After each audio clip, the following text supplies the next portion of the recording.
indodelana nangendoda amanyala okugcina ke lawo nisibangela ubuphezulu nisibangela inkinga zokugcina nalomgodoyo usomizi nalomgodoyo usomizi yabo lo somizi qoqa isizwe sakho uphume naso la eSouth Africa sizomcwasa bukhoma ke manje ke sizomcwasa bukhoma weyitabani wezinja wemgodoyi usithi Goluva ethu imvunulo iyo yonke into igugu la kwaZulu jikelele lo mgodoyi wesitabani asifune ngisho inhlawulo kodwa simfisela nje ke ubhubhane ukuthi azokwazi ukuthi ke lesi sitabani sithatha imvunulo iphelele kwaZulu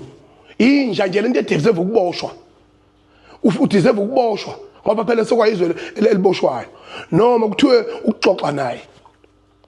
ngoba awukwazi ukuthatha imvunulo yamakhosi imvunulo yesilo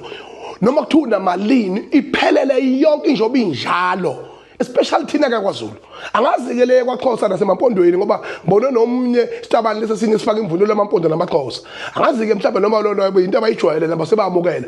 cha thina la kwaZulu lutho ke ngeke sesimukele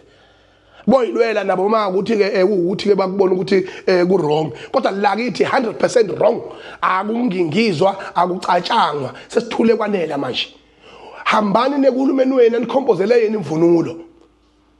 uma ngabe ngisho kuma fashion shows if une designer ethizwe icreateile wayipatent lo designer yakho ibelonga kuwena lo design namalungelo ayo sinamalungelo emvunulo thina njengoZulu sinamalungelo okuvikela into eyisasa lethu neqiniso lethu yabona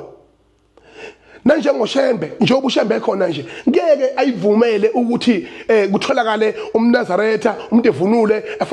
wayesefaka umNazaretha bese enza noma yini avunule ngemvunulo kaShembe bese enza noma yini ewuhlobonga newucindezela phansi isikompilo lenkolo yakwaShembe ngeke amaNazaretha ayivumele leyo nto nathi ke siwuZulu sithi ngeke siyivumeke leyo nto itabani kade zasiqala kade lemsuni ezinja itabani ekwazi ukuthi zithatha imvunulo yethu manje yabona manje besithule sibekezele yabona manje senikhwelana ngayo ke manje ke nithatha imqhele amayaka yako umqhele nezingwe neinsimba zakithi nameve bubesi niyokhwelana ngawo indodelana nangendoda amanyala okugcina ke lawo nisibangela ubuphezulu nisibangela inkinga zokugcina nalomgodoyo usomizi nalomgodoyo usomizi yabo lo somizi qoqa isizwe sakho uphume naso la eSouth Africa phuma naso la eSouth Africa isizwe sakho asandingi la sizomcwasa bukhoma ke manje ke sizomcwasa bukhoma weyitabani wezinja wemgodoyi ngoba inini nesukela uZulu nisukela ibutho la kwaZulu fuse gana itabani phindelani kwela kini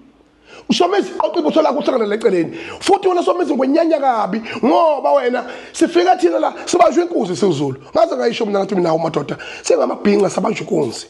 sisapotha umfana wakhe omncane wasenquthu usithi Goluva samsupporta esehlathini engazi ukuthi samsupporta ngawo yonke indlela sikhipha amangwefu waphuma umfana thema iphuma wahlangabezwa wena egedeni kanti ungamfuni uzomfundisa amanyala ubutabani kuma nje umfana usiyemfana ukuthi siyambuka nje sambona yena uthi insizwe kodwa sesiyamgabaza ngoba ugonwe uwe emsunu entsha Somizi ugonwe uwe umgonile umgoneleni ingane yethu ngoba nina yonke into ephilayo la kwaZulu ephilayo nigijima niyaqavuna prenuthi bethu niyayitapela ezinye lapha nambe isineka lapha kodwa sinye sipofu la seligoli esigcwele la kuba TikTok ngeke sibuke nje ukuthi sitabani lesi sizeza sikade sakwaZulu sizibhale ngisho igaba laso ngoZulu lomgodoyi lo sikhathele nina yonke into sizakhela yona iphile thina la njengamabhinqa njengoZulu niyayithatha nina ngoba nakho niyabona ukuthi somkhumbi wempi ongaphazamiseki niyayithatha yonke lento nina niyenze yini Janchena itabani kade zasiqala kade lemsuni ezinja itabani ekwazi ukuthi zithatha imvunulo yethu manje yabona manje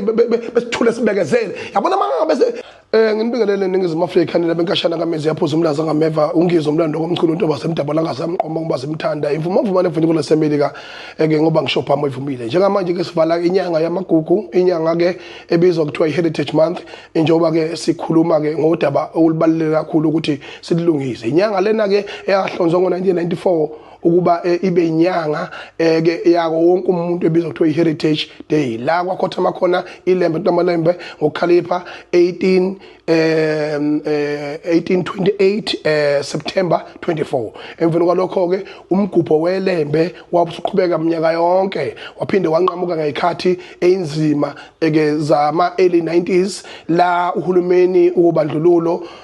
owayebhizi ebhilita khona ngesikhathi sobhoda noFervoet. Emveni kwalokho ke namhlanje ke lenyanga inyanga ibalekile futhi echaza wonke amalungelo umuntu ngokulingana ke ngokomthetho sekelo wezwe Afrika. Kodwa ke kunezinto esingesikwazi ukuyivuma ke njengenye iphiko lenduna ke kanye nomgabelo mabhinqa ngokuloko kuthiwa isilo sababandla wonke. Nginelungelo lokubabaza imhlola ngiphinde futhi ngikhuze imkhuba egilekayo phakathi kwezwe ke laseNingizimu Afrika lekaMthaniya. Imvunulo udlongombane uzokhumbula ke ukuthi kwakubalula ukuthi ngisho kuthiwa ubambe ingwe usikompilo luthi ke ithathwise endlunkulu. Usikompilo oludala ke vele abantu babengavunule ngengwe enhlobo nje eyivunula amakhosi kuphela. Ngokuya ke ishabalala imvunulo yakithi abantu ke bagcina ke nabo sebeyivunula ke ngengweke. Kodwa ukuvunula kwabo ngengwe akusho lokho ukuthi ke bangaphezulu kwesilo noma sebeyisono uqobo. Ngakho ke ukuhlonipha kwemvunulo ngoba ke njengoba kuthiwa ke umqophi wenjobo ayibhinqe nabaningi. Umqophi wenjobo ayibhinqe nabaningi okusho ukuthi kubalekile ukuthi uma ngabe ubuka ukuthi ukupreserve kweculture yethu kuqalile kwangena ngoShembe kwabuya ke ukuvikeleka kombuso wethu wakwaZulu kungena ngoShembe vunulisa abantu ngesikhathi esinzima kwaphinde kwazongena ngumntwana kwaphinda angene esungula inkatha yenkululeko yesizwe ephinde onga ubukhosi bakithi bakwaZulu. Lo 1994 nje ngikhuluma ngawo umntwana kwaphinda angene oyisiqiniseko sokuthi bahlangana noMandela leli langa liba yeholiday. Ngakho ke ngiyakubabaza futhi ngiyalichitha ihlazo elenziwa zitabani. Itabani lezi njoba seningqongqoza nje seningqongqoza kwansizwa seningqongqoza kwaZulu nithatha imvunulo yethu sesikhathele inina. Kade sinibuka nichachaza ngoba nanikezwa uhulumeni wenu uThabo Mbeki wathi amadoda wagana nodwa edakiwe uThabo Mbeki. Wathi amadoda awalala nodwa uMgabe phikisa lokho wathi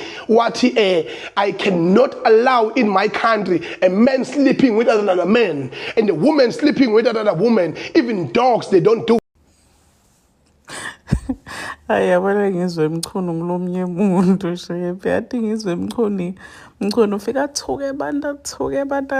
abantu ubeshoko ukuthi yabona lo bantu umsuwa ubeshoko ukuthi yabona lo bantu umbhadalisa tigitsi tetimali bamsuwa for lento la ikhuluma kuvele nje ubone bangayingeni indzaba yakhe kuvele kuthuleke nje. So now he's coming for uSomizi Mhlongwa saying ukuthi uSomizi akahambe la South Africa uStabane nyalo sowusonzele nalomfana bathi ngiSweetGoluva bamvotela ngoba mfana wala KZN yena ngamfuni kuSweetGoluva kodwa wathi SweetGoluva sekawinile kwaba nguye wokuqala lo sekahamba phambili sekatenda mngani waSweetGoluva ngoba ufuna kumudla. Guys, one thing about ungizwe mchunu I swear khona impanzelo seriously ayisebenzisa kolento ukuthi aqale abantu bangayingeni indzaba yakhe. So uyatrenda nje lo Somizi kuthiwa ugqoke nemvunulo apparently ugqoke imvunulo yemaZulu le igqokwa inkosi akumele ayigcoke ngoba yena uStabane futhi noma ngabe unemali engakanani le mvunulo leyo vele ayigqokwa. Yo guys ungizwe namhla umngenele kuSomizi. I'm just patiently waiting for Somizi's reply. Please do comment what you think below down on the comment section. I'll see you in the next one. I'm signing out. So goodbye.